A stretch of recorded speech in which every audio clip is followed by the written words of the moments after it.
Hola, mi nombre es Dublimar Gómez y para la evaluación final de política monetaria elegí el tema de la crisis del petróleo y la estanflación de los años 70.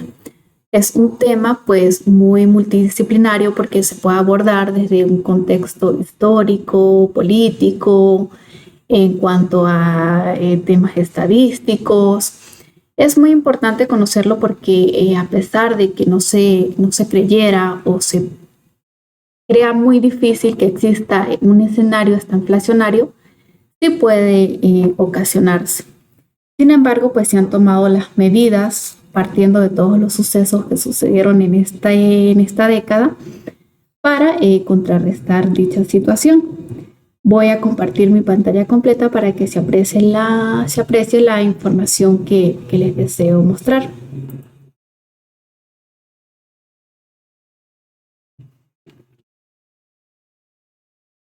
Como les comentaba, pues acá está mi presentación del tema de mi preferencia, pero partimos del contexto histórico en el cual, partiendo del año 70, se encuentra la crisis energética, donde se incluyeron países como Estados Unidos, Canadá, Europa Occidental, Australia y Nueva Zelanda, los cuales pues enfrentaron una importante escasez de este hidrocarburo y materia prima a unos precios muy elevados cuando pues llegaban a sus manos, por así decirlo. Las dos crisis importantes de este periodo fueron la crisis del petróleo de 1973 y la de 1979, cuando pues la guerra de Yom Kippur y la revolución iraní provocaron algunas interrupciones en cuanto a las exportaciones del petróleo en el Medio Oriente. Digamos que esta crisis empezó a generarse cuando la producción de Estados Unidos y algunas otras partes del mundo alcanzó un punto máximo en los años 60 y a principios de los 70, ya que la producción mundial de petróleo per cápita inició con un declive de muy largo plazo después de 1979. Y esta crisis petrolera impulsó el primer cambio hacia las tecnologías o hacia esa transición de lo que es el ahorro energético, en particular a considerar ya el ahorro por combustibles fósiles o a transitar hacia otros tipos de energías que hoy en día, pues en perspectiva, debemos considerarlas y no depender tanto del hidrocarburo petróleo, porque bueno, dado a esto han sucedido muchos eventos en los que las economías, incluso de los países desarrollados, en su momento se vieron muy afectadas. Con respecto al siguiente año de 1971 tenemos la conmoción de Nixon, que es el efecto de una serie de medidas económicas que se tomaron, como la congelación de los salarios y los precios. Tenemos los recargos de las importaciones y la cancelación unilateral de la convertibilidad internacional directa del dólar en cuanto al patrón oro, adoptada por el presidente Nixon en agosto de 1971, que esta era su forma de dar respuesta al aumento de la inflación. Dichas acciones pues no abolieron formalmente o no quitaron el actual sistema que tenían para ese momento del intercambio financiero internacional con respecto al acuerdo de Bretton Woods, que era la suspensión de uno de sus componentes claves, lo cual hizo que el sistema de Bretton Woods fuera inoperante. Sin embargo, Nixon declaró públicamente su intención de reanudar la convertibilidad directa del dólar después de que se hubieran implementado las reformas al sistema de Bretton Woods. Pero bueno, ya eso es algo de un contexto histórico, una década anterior a los 70. Tenemos la siguiente crisis, que es la del 73, con la crisis del petróleo, donde el pico de producción alcanzado por Estados Unidos a finales de los 60 y a principios de 1971, pues fue donde empezó a haber la escasez que les comentaba al principio sobre el gasoleo y la calefacción. Y se estaba haciendo algo de acuerdo con algunos países árabes, en especial con los palestinos, donde el mercado en términos reales, es decir, el número de barriles, fue casi un acontecimiento nulo y solo unos pocos países podían hacerse partícipes de este rubro. Tenemos la siguiente crisis, que es la del 79, que surgió en Estados Unidos a raíz de la Revolución iraní, con respecto al contexto anterior que mencionaba, que fue por medio de esta revolución, por medio de las protestas masivas, donde el Shah Mohammad Reza huyó de su país a principios de 1979, lo que permitió que se abriera el control para Yoemí, y las protestas destrozaron el sector petrolero iraní. Pues bajo este régimen se reanudó las exportaciones de petróleo, lo hizo de forma irregular y en menor volumen, por supuesto. Y esto pues produjo el escenario de que se aumentaran excesivamente los precios. Con respecto a Arabia Saudí y otros países participantes de la OPEP,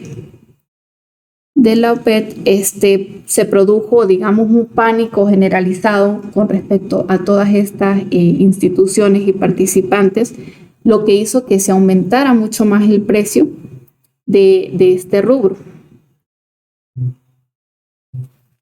La siguiente página vamos a observar unos gráficos donde se muestran los precios del petróleo y la máxima producción. Los precios los tomamos con una serie de tiempo de 10 años. De 1970, el precio del barril estaba en 3,73, pero ya para 1980 tenía un precio de 25,83. Con respecto a la máxima producción de petróleo en torno a este año, de los 70, tenemos que la producción de petróleo alcanzó en Estados Unidos su máximo en cuanto al precio real y se mantenía estable en este año de los 70, pero se había producido un fuerte aumento en las importaciones estadounidenses, que es lo que podemos apreciar en el gráfico. Y esto pues repercutía de cierta forma en la balanza comercial de los Estados Unidos, a su vez que repercutía también en la de otros países desarrollados. Por ejemplo, en el año 60, una década antes, la producción de petróleo de algunos de los principales productores mundiales con tecnología de extracción de la época comenzaron a alcanzar su punto máximo, es decir, Alemania Occidental alcanzó su máximo de producción en el año 66, Venezuela y Estados Unidos en los 70 e Irán en el año 74. Estos gráficos o estos datos son proporcionados por la Agencia Internacional de Energía. Ahora bien, tomando en cuenta el siguiente punto focal de este tema, que es con respecto a la estanflación, pues bueno, de forma descriptiva o en términos más formales, tenemos que es una condición económica que combina un crecimiento lento y un desempleo relativamente alto con el aumento de los precios o la inflación. Es decir, son estos promedios macroeconómicos que conllevan o tienen presentes la inflación y el desempleo. Y estos dos a su vez se consideran ineficaces contra la estanflación. De hecho, se puede decir que no existe un acuerdo todavía universal sobre la mejor manera de detener lo que es la estanflación. El problema surge de que las respuestas a los dos componentes principales de la estanflación, que es la recesión y la inflación, son diametralmente opuestas. Pero, ¿qué es lo que sucede? O nos podemos preguntar qué es lo que sucede durante la estanflación.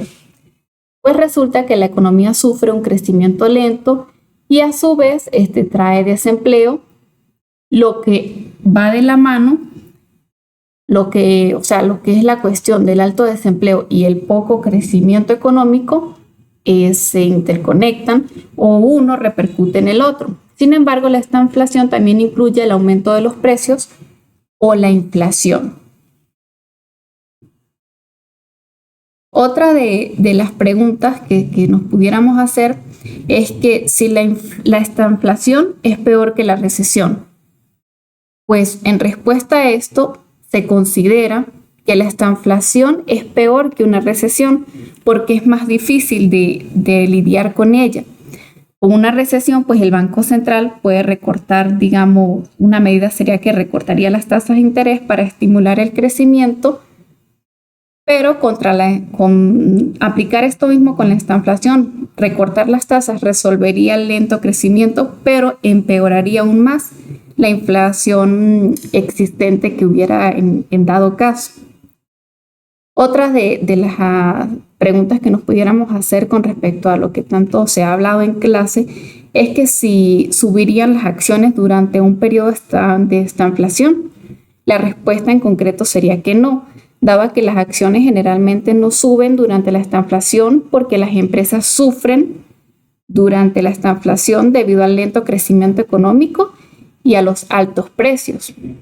Digamos que dados todos esos escenarios para la época, se tomaron algunas medidas o políticas claves, como las señalo en la página, que un gobierno puede aliviar una recesión invirtiendo más dinero en la economía para reducir las tasas de interés de los préstamos y reactivar el gasto. Otra sería contrarrestar la inflación al reducir el flujo de dinero, lo que obliga a subir las tasas de interés de los préstamos para desacelerar el gasto. Sin embargo, se señala que es poco probable que estas dos políticas implementadas en esta inflación, que alguna vez, como digo, no se creyó posible que sucediera, responda bien a algunas de las dos políticas anteriormente señaladas, porque no es lo mismo, como dije anteriormente, lidiar con una recesión o una inflación a una estanflación. Otro de los puntos importantes a señalar es la recesión de 1973 y el 75. Pues se señala que fue el desplome bursátil que hizo muy evidente la recesión de los Estados Unidos, que duró desde noviembre de 1973, con la presidencia del antes mencionado Richard Nixon, hasta marzo de 1975, con la presidencia de Gerald Ford. Durante esta recesión, digamos que la economía se expandió desde 1975 hasta la primera recesión de los años 80. Sin embargo, pues el nivel de desempleo y la inflación del año 73 al 75 fue realmente grave. Se señala, cito realmente la Oficina de Estadísticas Laborales de Estados Unidos, se estima que para el año 1973 y 1975 se perdieron 2.3 millones de empleados durante esta recesión, lo cual para esa época era un récord después de la posguerra. Dada esa situación, tenemos unos gráficos que muestran algunas de las variables o índices económicos que podemos estudiar de la estanflación desde el año 1965 hasta 1981, donde el primer gráfico señala pues, el índice de precio al consumidor, el segundo el Producto Interno Bruto y el tercero el desempleo. Esto en términos promedios anuales con respecto a lo que estaba hablando anteriormente. Obviamente nos damos cuenta que si no existe una producción o actividad económica en el país o en una nación creciente, va a repercutir en el índice de precios al consumidor y el nivel de desempleo va a ser mucho más grande también, porque no hay actividad económica que se pueda desarrollar para seguir generando crecimiento económico y aumente la productividad y aumente el bienestar o desarrollo. Las consecuencias de toda esta situación realmente pues fueron graves. Digamos que todos los índices o los principales índices bursátiles señalados del futuro tocaron para esa época fondo en el año 74, específicamente en septiembre y diciembre, habiendo perdido, digamos, el 34% de su valor en términos nominales y el 43% en términos reales. En ambos casos, pues, por supuesto, la recuperación fue un proceso muy lento, aunque en el mercado alemán fue el país más rápido en recuperarse, volviendo a su nivel nominal original en 18 meses. El Reino Unido, que también se vio gravemente afectado por esta situación, no volvió a ver su mismo nivel de mercado hasta el año 1987. Pero Estados Unidos no vio el mismo nivel en términos reales hasta agosto de 1993, es decir, más de 20 años después de que comenzara la crisis del 74. Ahora bien, si queremos la opinión de los expertos, digamos que estos economistas, ¿cómo hacen para proponer la lucha con lo que es un escenario de esta inflación? Tenemos la opinión de expertos como Friedman, Hackett y el más actual Paul Krugman. Estos economistas, o en forma general, se señala que no han encontrado la mejor manera de controlar esta inflación sin ejercer una presión masiva sobre la población, pero ha habido una variedad de teorías propuestas.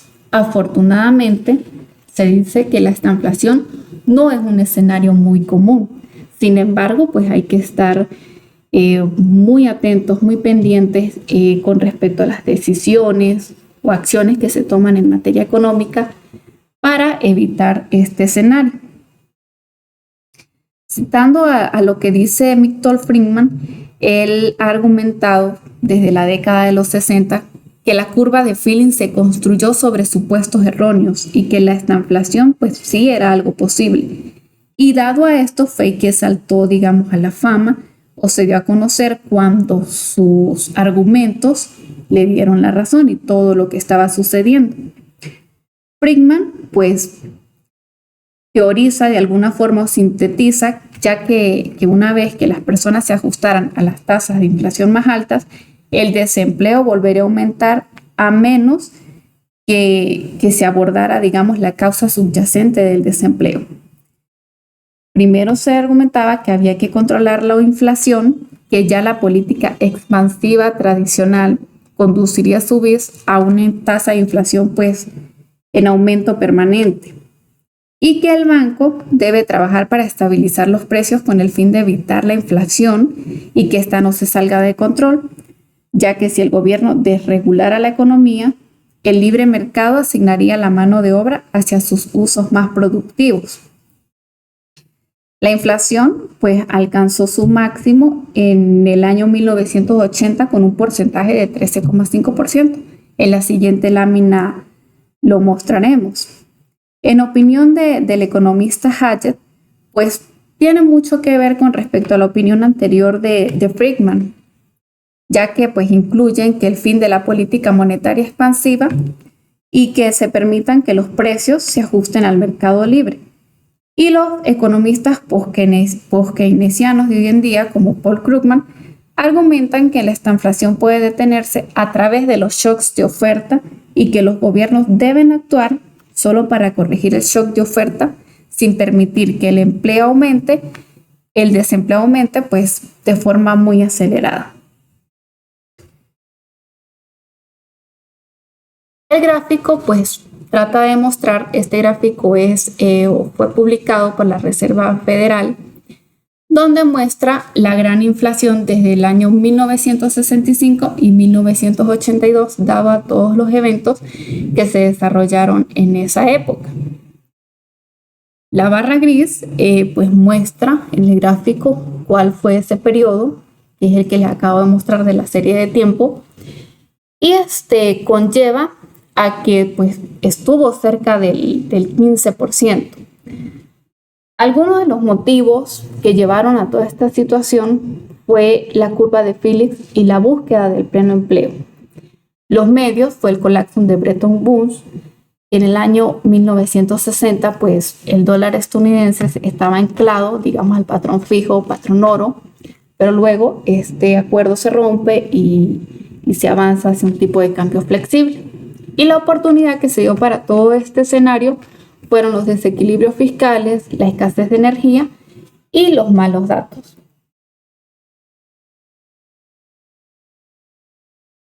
Bueno, a modo de comentarios finales, puedo decir que con el tiempo, con un mayor control de las reservas y del crecimiento de dinero, aunque pues no ha sido realmente perfecto, se ha producido una desaceleración deseada con respecto a la inflación.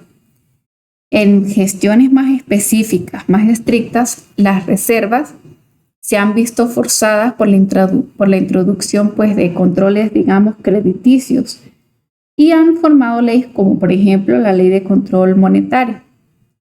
En el transcurso de los años 80, las tasas de interés tuvieron grandes fluctuaciones porque subieron, luego cayeron brevemente, luego volvieron a subir, pero la actividad crediticia cayó, el empleo aumentó y la economía entró en una breve recesión entre enero y julio.